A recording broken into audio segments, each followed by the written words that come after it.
Yo guys, what's going on? It's Blazendary Kicks here, and today in this video I'm going to be talking about things that every sneakerhead should know about, because I feel like these things that I'm about to show you are really important, and they're especially important for new sneakerheads that are just starting to become sneakerheads, and that is what this video is targeted for, the newer sneakerheads. So let's jump right into it. First thing I'm going to talk about are my military 4s. These were my first pair I've ever gotten in my collection.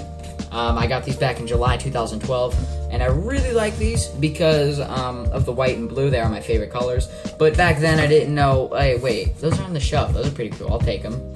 I didn't know that they had value, and I didn't know that I should keep the box and receipt to prove that they're legitimate. That's a tip for you. Always get the box and receipt when you purchase a pair of shoes from Nike. Keep them if you're trying to sell them later on. It's good for authenticity. From some guy you met, just make sure you have the box and receipt to prove they're legitimate. And if you don't, but you're good at finding legitimate sneakers, then feel free. I mean, I'm not the one controlling your purchases, but these are very important to me, and I suggest that you keep your shoes always nice and clean.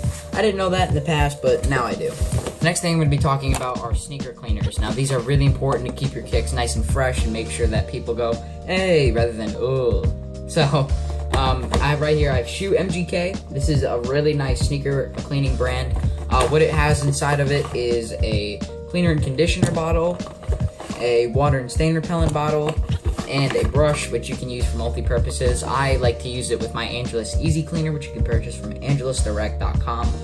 And yeah, it works great. You can also use a toothbrush, and make sure you wipe down your sneakers when you're done with a rag, because you want to take off all that dirt that you cleaned off. Next thing we'll be talking about are restoration and customization. Now, these are two very different things. Restoration is when you purchase a pair of sneakers that need work, like for example the midsole is cracking, the paint's peeling off.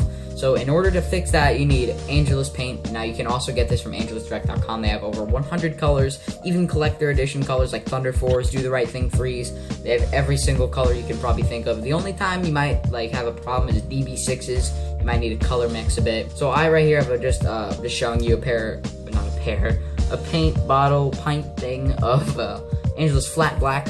And I also recommend using tape and an X-Acto knife to make sure you narrow in those areas of where you want to repaint, so the paint doesn't mess up your shoes in other areas.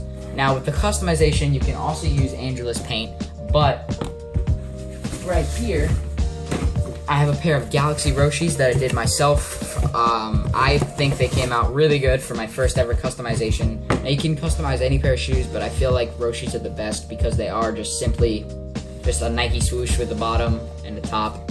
And I made these Galaxy, and I have a video on it. You can go check that out on my channel. But yeah, this is my rendition of a Galaxy themed Roshi with Angelus paint. I use purple and neon blue if you want to know how to do it yourself. But yeah, guys, so that is customization and restoration. Next thing I'm going to be talking about is, this goes on with the restoration, but it's a little bit different. This is, right here I have 2 bottles of something called soul sauce. Now, soul sauce is what you use to make your soles icy again. Now, I'm pretty sure you guys know what that is, but I'm going to be giving you a shoe that does need to be soul sauced. So right here I have a pair of Columbias, and they're pretty yellow. And so what I did was, I did one session yesterday when it was sunny out, and I used Raleigh Restorations ice cream. And all you do is, guys, just put it on the shoe, avoid the pods or whatever, maybe it's a pair of 5s, avoid the middle part. Put this on the pissy part of the shoe, and then cover it in saran wrap and put it in the sun. There's a lot of great tutorials on YouTube. I'll be doing my own with another pair of shoes I have. But yeah, so I recommend icing your soles. Now, some people think that yellowing is it builds character to the shoe. I don't personally think that. I like when my shoes are crispy. Now, another tip to apply this, I would use a paintbrush because it smooths on nice, and a toothbrush, it might get caught inside the bristles. Alright, you guys, the next thing we're going to be talking about is money. Now, I don't have any money at the moment because I actually spent it all. I spent it on a Soul Supremacy beater box, which you can check out on my channel. I did an unboxing of mine. I bought one for about $560 or $600, I forget which one. But yeah, I spent all my money on that. And what it contains is a pair of, you can call them up and request one. I requested a $600 beater box that contains 9 pairs of sneakers. Then I bring these sneakers to sneaker shows, and I sell them, and I make more money than I did.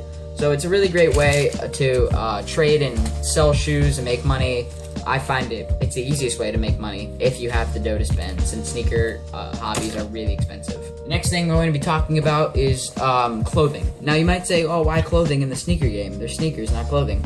Well, there are different types of clothing that actually match the sneakers. For example, pairs of joggers, like made by American Eagle, or Karmaloop, whichever one you prefer.